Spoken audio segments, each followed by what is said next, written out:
Here's the do's and don'ts when buying a home.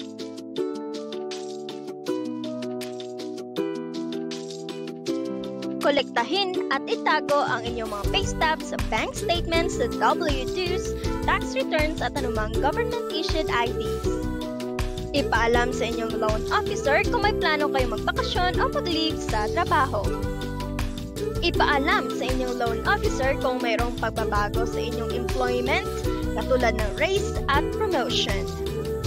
Ipaalam kung may plano kayong tumanggap ng gift funds para sa pagsasara o closing. At higit sa lahat, ibigay ang inyong earnest money deposit.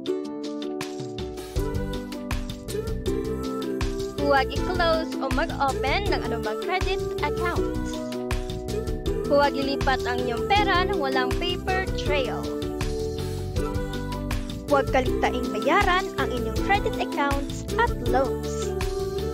Huwag bibili ng bagong kotse dahil makaka-epekto ito sa inyong debt-to-income ratio at credit score. Kung maaari, huwag kang magpapalit o lumipat ng trabaho. At higit sa lahat, huwag na huwag gastusin o i-spend ang inyong savings.